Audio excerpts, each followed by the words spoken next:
y hermanas, a la palabra que Dios nos dirige en el día de hoy. El Señor esté con vosotros. Lectura del Santo Evangelio según San Lucas.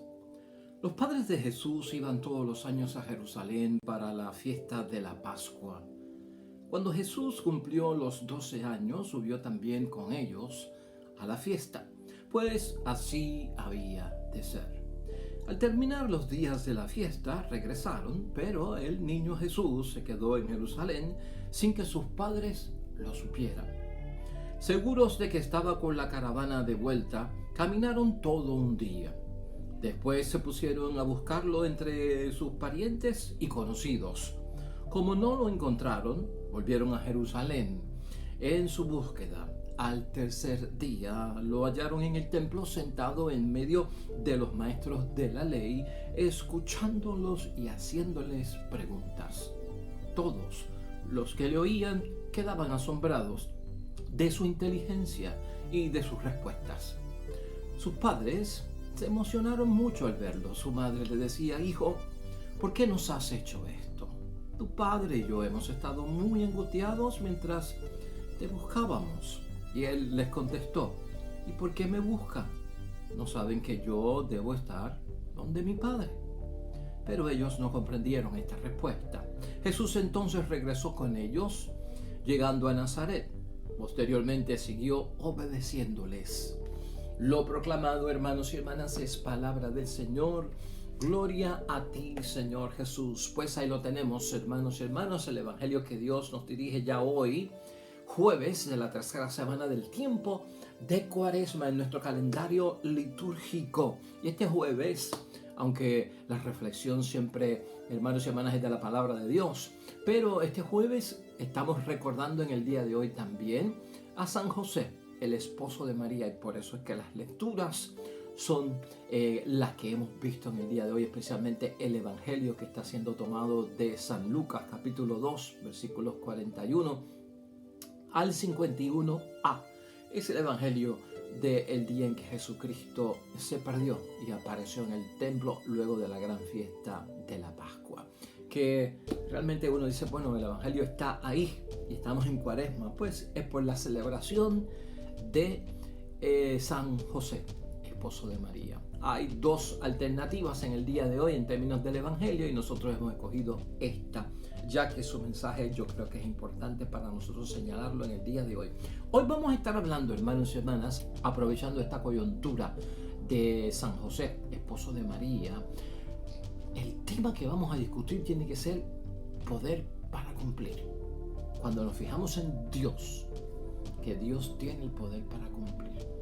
Porque vamos a utilizar también la segunda lectura de hoy de Pablo a los Romanos en ese famoso capítulo 4, versículos 13 al 16, 18 al 22, que de ahí es que hemos escogido la idea fuerza, porque la idea fuerza es esta, hermana, cuando Dios promete algo, tiene el poder de cumplirlo, que eso es la gran bendición que tenemos nosotros los creyentes en términos de nuestro Dios, fiel cumplidor de sus promesas. Y esa va a ser la segunda parte de la reflexión de hoy. Vamos a hablar de ese cumplimiento por parte de Dios. Vamos a hablar del poder de Dios, hermanos y hermanas. Son tiempos donde estamos viviendo crisis y tú lo sabes muy bien.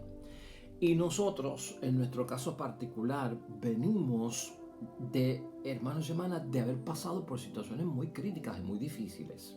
Desde Irma, desde María, como huracanes que nos han sometido, hermanos y hermanas, a grandes desastres. Desde los últimos terremotos, que 2 de ellos se sintieron en toda la isla con una potencia grande, más aún afectada el área suroeste de la isla. Entonces tenemos huracanes, vientos fuertes, tenemos los terremotos y estos temblores. Y ahora el mundo entero, hermanos y hermanas, con esto del coronavirus, ¿no? Que ciertamente ya siendo declarada una pandemia, ya viendo casos de muerte, viendo casos de cómo se está propagando exponencialmente, ¿no? Porque esto es 1 contagia a 2 y 2 contagian a 4 y 4 contagian a 8 y 8 contagian a 16, por ahí eso sigue creciendo. Y entonces, hermanos y hermanas, yo creo que la palabra de Dios hoy pues nos pone a tono de nosotros poder tener esa fe con esa segunda lectura de hoy, que va a ser buena por eso. O sea, Dios tiene el poder para cumplir, hermanos y hermanas. Y tú y yo como cristianos católicos tenemos que recordar que cuando Dios promete algo, Él tiene el poder para cumplirlo. Esa es la bendición. Con eso quiero terminar. Por el momento en que estamos viviendo, pues tenemos que armarnos de mucha fe, hermanos y hermanas. La tensión es bien grande. El no poder comulgar, el no poder tomar la sangre de Cristo, el no poder saludar en la paz, el no podernos congregar, hermanos y hermanas, el no podernos acercar ni tan siquiera a algo tan sencillo y básico para nosotros como es visitar enfermos, por todo el peligro al que nos exponemos, el peligro al que exponemos a los demás, todo eso. Yo sé que es gran preocupación, pero hoy la segunda palabra de Dios tiene que ver mucho con eso. Hermanos y hermanas, el Evangelio, vamos al Evangelio rapidito. El Evangelio trata sobre la primera iniciativa del joven Jesús, ¿no? Muy conocido por todos nosotros, el Cristo que sale con sus padres a la gran fiesta de la Pascua anual, donde era un requisito indispensable, obligatorio, que tenían que cumplir toda familia, y por allá se perdió, hermanos y hermanas. Y lo que tenemos que ver aquí es que yo quisiera hoy profundizar en este Evangelio desde un punto de vista bien teológico, porque lo hemos visto de otras maneras, ¿no? Aquí queda y se puede hablar del cuarto mandamiento, especialmente cuando dice casi ya al final que entonces posteriormente siguió obedeciéndoles. Ya en el versículo 51, Jesús entonces regresó con ellos llegando a Nazaret y posteriormente siguió obedeciéndoles, ¿no? Ahí queda claro el cuarto mandamiento, que es de gran discusión. Y también se puede hablar de esta sintonía de José, María y José yendo a la gran celebración de la Pascua en familia, ¿no? Como padre, como madre, como hijo, y cumpliendo. Y la misma palabra de Dios hoy dice que cuando Jesús cumplió los 12 años, subió también con ellos a la fiesta, ¿verdad? Pues así había de ser. Aquí hay mucha tradición, es lo que estamos viendo en este Evangelio. Desde ese punto de vista es que yo quisiera enfocarlo, hermanos y hermanas. Aquí vemos nosotros un detalle, cuando lo vemos teológicamente, como la incomprensión de los padres de Jesús, en este caso de María y de José, a esa vocación, hermanos y hermanas, que es una novedad de ser Mesías. Este Evangelio se puede ver también desde el punto de vista de que María y José representan la tradición, pero son la gente fiel de la sinagoga, la gente buena de la sinagoga, ¿me estás entendiendo? O sea, José y María como que quieren limitar a Cristo de buena manera, ¿verdad? Lo estamos diciendo, porque son estos padres, hermanos y hermanas, que están totalmente dados a las cosas de Dios.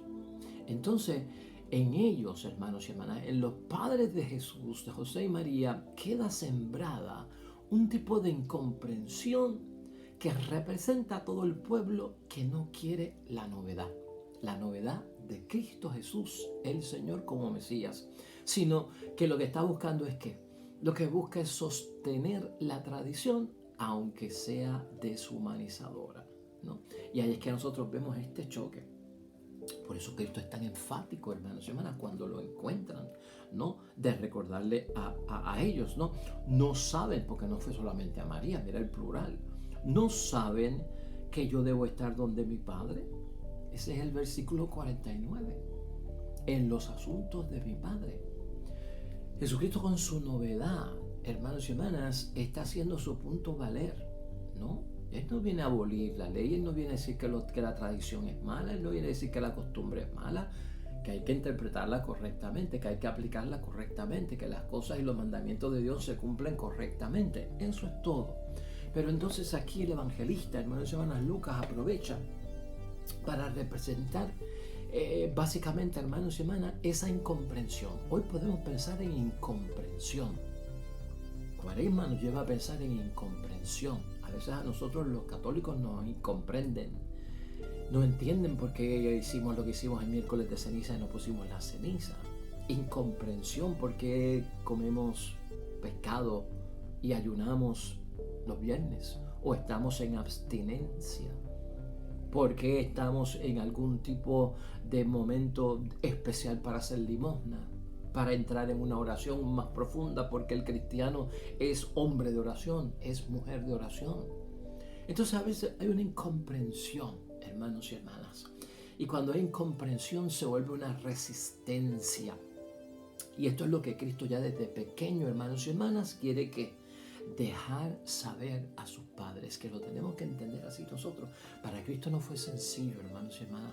Estos textos los utilizan los evangelistas para sus comunidades, porque acuérdate que aquello era una sociedad que patriarcal. El padre mandaba y de ahí para abajo esposa e hijos tenían que respetar y hacer lo que ellos dijeran. Y por eso es que nosotros vemos a Jesucristo con unas propuestas bien radicales, ¿no? El que no deje padre y madre no es digno de mí. El que no posponga a su padre y a su madre no es discípulo mío. Sí, y el que no esté dispuesto a renunciar a su padre y a su madre. Entonces ahora tú tienes que entenderlo, porque en aquel tiempo si el hijo venía y le decía, ¿sabes qué? Hay un hombre llamado Jesús. Lo tienen como profeta, lo tienen como Mesías. Hemos visto los milagros y yo quiero ser parte de sus discípulos. Yo quiero estar con él. Yo quiero seguirlo a él. Yo me quiero ir con él. Yo quiero que él sea mi maestro. ¿Qué tú crees que le iba a decir el papá, el patriarca? No. Y si le decía no, el joven o la joven no se podía ir y no podía hacer nada. Era ese tipo de sociedad. Por eso a estos jóvenes que creyeron en Cristo, que vieron a Cristo hacer sus cosas y se convertían.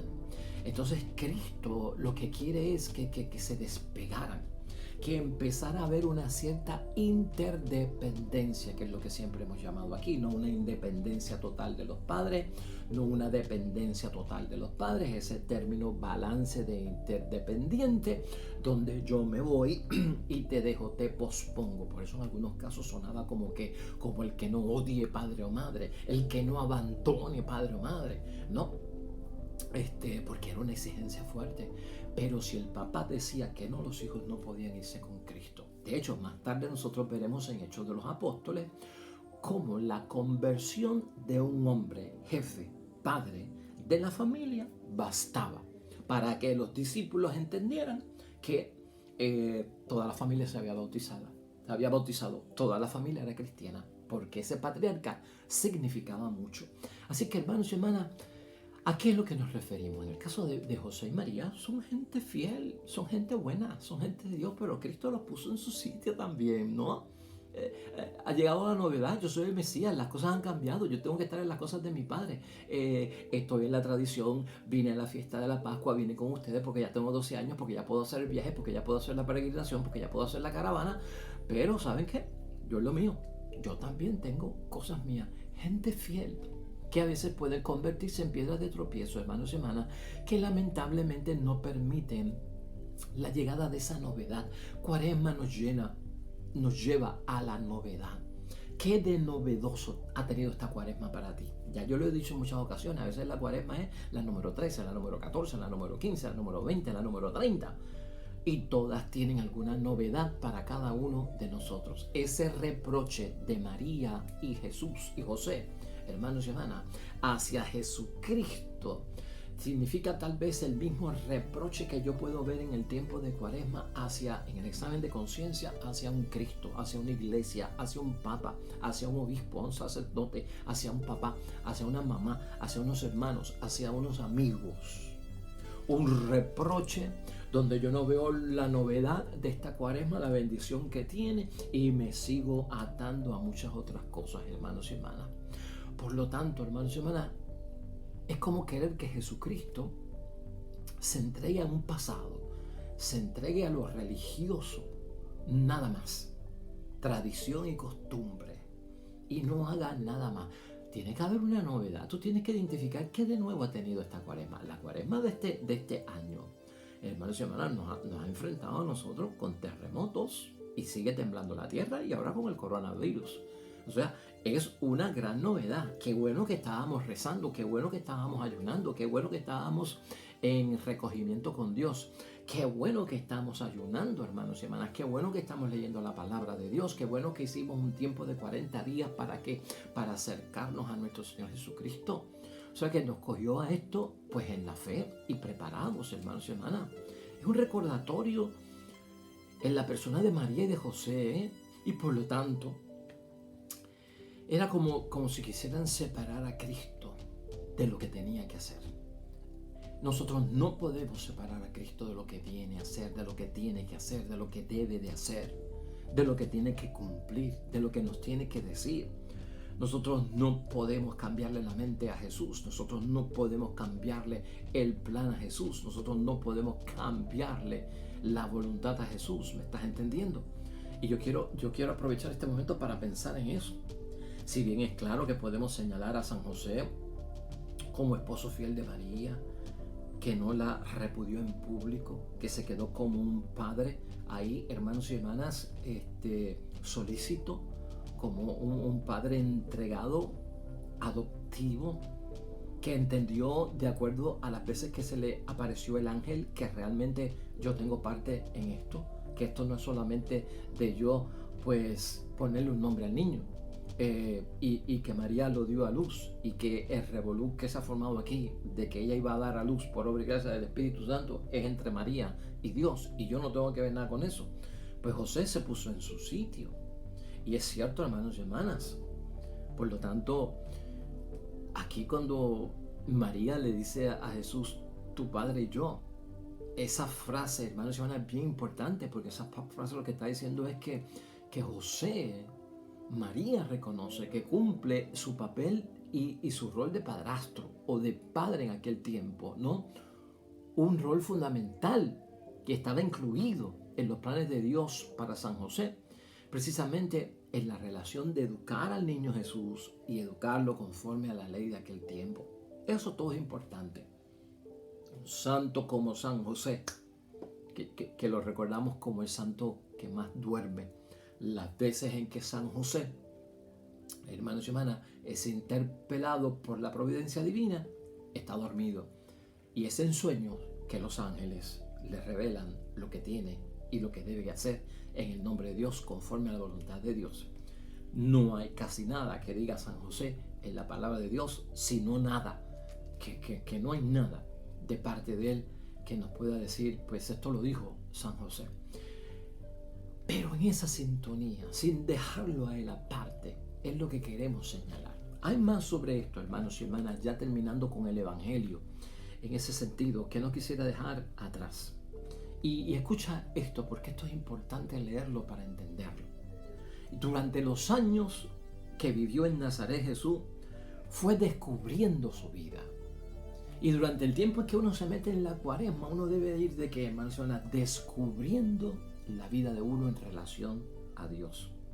Como cualquier otro niño, Jesucristo lo hizo en su tiempo, o como cualquier joven de su edad.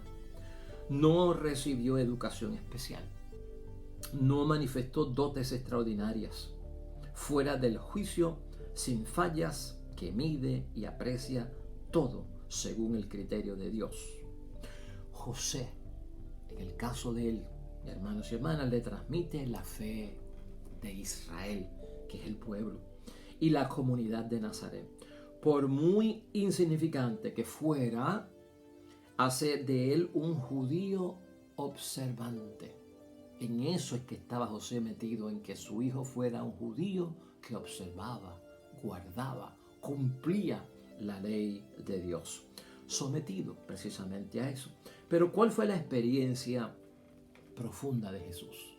Como también preguntarnos a nosotros en Cuaresma, ¿cuál es la experiencia profunda de nosotros en la Cuaresma? En esa visita de Cristo al templo, en esa visita con los doctores del templo, en su hacer preguntas, en su escuchar detenidamente. En Cuaresma también hay esa novedad para nosotros, la hemos identificado. ¿Cómo se fue situando el Hijo de Dios en el mundo, hermanos y hermanas, de los seres humanos, a medida que lo descubría? Porque eso es lo que tenemos que ver nosotros. Según tú vas descubriendo lo que está alrededor, es que te vas ubicando en lo que tienes. Según yo me voy descubriendo en la Cuaresma con mi examen de conciencia, me voy ubicando en el mundo de la fe, en el mundo de la adoración, en el mundo de los creyentes, en el mundo de los que aman y creen en Dios. Y ya nos damos cuenta que a los 12 años Jesucristo como adolescente está sometido precisamente a eso mismo que está guardando. Entre otros, ir a esa peregrinación a Jerusalén. Eso tenía que hacerlo Jesucristo nuestro Señor y no pensar en nada más. Sentados bajo las galerías del templo, los maestros de la ley enseñaban a los grupos, a los que eran peregrinos, y dialogaban con ellos. Allí estaba Jesús, un niño de 12 años. Fue en esa ocasión cuando Jesús por primera vez, hermanos y hermanas, desconcierta a su familia. Porque a veces para estar en las cosas de Dios y que tengan validez y dejar hecho el punto, hay que desconcertar, hermanos y hermanas. Y en este caso Cristo lo hace con su familia. Ese reproche, volvemos, ¿por qué Jesús nos has hecho esto? Significativo. El Evangelio hace resaltar esta incomprensión de María. El reproche de María a Jesús. Un reproche también de Jesús a sus padres, por el otro lado. Luego pone de relieve la conciencia que tenía Jesús de su relación privilegiada con el Padre. No saben que yo tengo que estar en las cosas de mi Padre. Eso es lo que pone y sitúa a Jesucristo. Yo conozco dónde tengo que estar. Increíble, hermanos, aunque parezca fuerte. Y es fuerte, hermanos y hermanas, es bien fuerte. Jesús vivió las etapas del desarrollo psicológico y a su modo las dominó. ¿Cómo pudo quedarse 2 días sin pensar en sus padres que lo estaban buscando y que estaban preocupados? Uno se pregunta, ¿verdad? Pero no. Pensó que ese sufrimiento era necesario para María y José, para su familia, y conquistó su libertad, la de él, la mía, la de Cristo, ¿no? De una manera radical antes de reencontrarse con ellos. Claro, siempre Cristo ha predicado eso, ¿no? Soy libre. Mientras más disposición yo tengo para las cosas de Dios, soy libre. Por eso Cristo siempre estaba con, tienes que dejar de hacer esto, tienes que dejar de hacer aquello, tienes que someterte a aquello, tienes que someterte a lo otro, que viene de Dios. Si estás dispuesto a hacerlo, es que tienes una gran disposición, menos ataduras tiene, menos esclavitudes tiene.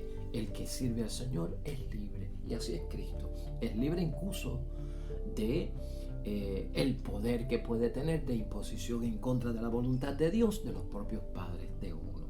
En vez de hablar del niño perdido, hermanos y hermanas, recuerda este comentario, sería más exacto decir que el joven Jesús se descubrió a sí mismo. Gloria a Dios. Desde ese punto de vista, para aplicarlo a nuestra cuaresma, este texto, hermanos y hermanas, verlo así.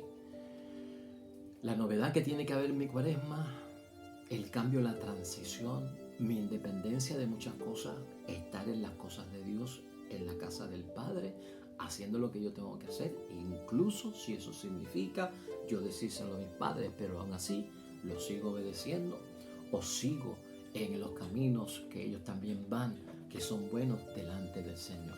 Así que, hermanos y hermanas, hoy esa segunda lectura, que con ella vamos a finalizar, ese de que Dios tiene el poder para cumplir, y esa idea fuerza de que cuando Dios promete algo, tiene el poder para cumplirlo, también debe estar de nosotros, en el corazón, en nuestra fe, en nuestra mente, en nuestro ser, en estos tiempos. El pasaje de la segunda lectura de Romanos 4, versículos 13 al 16, elimina el 17, pero corre hacia el 18 y al 22. Y mira esto, el versículo 16 dice, por eso la fe es el camino y todo es don. ¿Qué camino seguir ante las amenazas de la naturaleza, de los virus? ¿Qué camino seguir? El de la fe. Porque el de la fe es el don. El don lo da solo Dios. Hermanos y hermanas, yo tengo la fe de que todo esto pasará. Ha habido guerras en otros siglos, ha habido terremotos, ha habido guerras, ha habido grandes plagas. En otros siglos ha habido muertes por terremotos, muertes por plagas, muertes por huracanes. En otros siglos, hermanos y hermanas. Y tal vez aquella gente en su momento dijo, es el fin del mundo, llega Cristo, aquí es, se cumplió la palabra de Dios. y todavía estamos aquí. Estamos en otro siglo.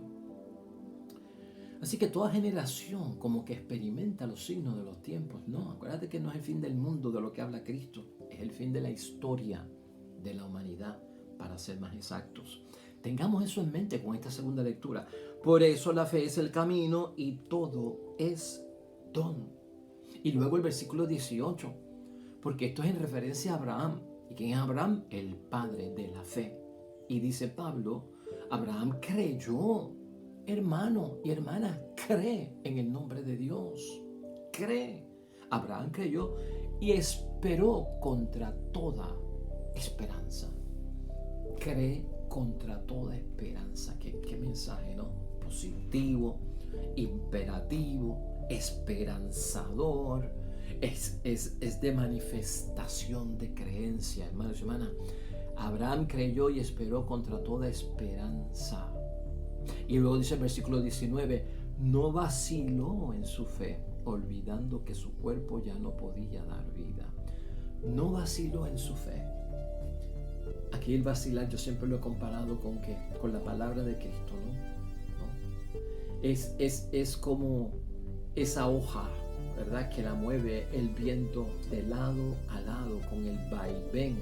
Y en un momento está aquí, en un momento está acá, en un momento tiene fe, en un momento no tiene fe, en un momento cree, en un momento no cree, en un momento ora, en otro momento no ora. Pábilo vacilante, ¿no? La caña sacudida, cascada.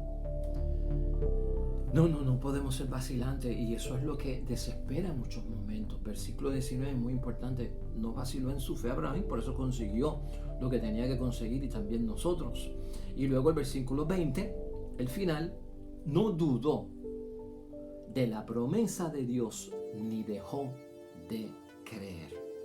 Por el contrario, su fe le dio fuerzas y dio gloria a Dios, plenamente convencido de que cuando Dios promete algo, tiene poder para cumplirlo. Oh, hermano y hermana, lee esto en tu casa con tu familia.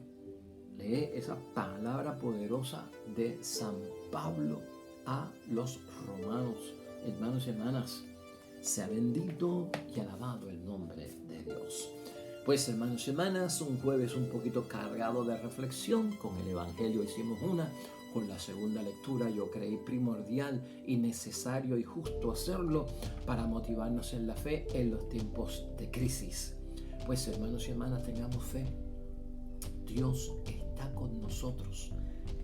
Dile a Dios lo que le dijo Moisés en un momento. ¿Tú te acuerdas? Búscate ese texto bíblico que te lo voy a poner en pantalla. Léelo también. Si no vas conmigo, yo no voy. Gloria a Dios. Eso fue lo que le dijo Moisés a Dios. Me mandas a sacar al pueblo de Egipto. Si no vas conmigo, yo no voy. Y Dios le puso el ángel. Gloria a Dios. Así tenemos que ser nosotros. Hoy nos vamos en meditación, hermanos y hermanas, con el Salmo 88. Hermanos y hermanas, en reflexión delante de Dios. Oremos al Señor.